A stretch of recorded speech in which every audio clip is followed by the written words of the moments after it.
Hey everyone, this is just a quick video to let you know why I believe food trackers are actually more beneficial than an elimination diet for trying to determine your eczema food triggers.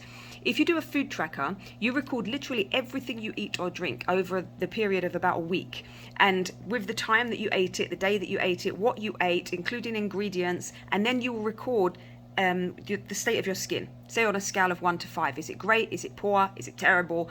And then after that week you can look back and you can actually see a correlation in how your skin is and whether there was a common food that you ate, because some food can cause eczema to flare 2 days, even 3 days after. And this is actually how I spotted nearly all of my children's food allergies before they ever saw an allergist. I spotted them all by doing the food tracker.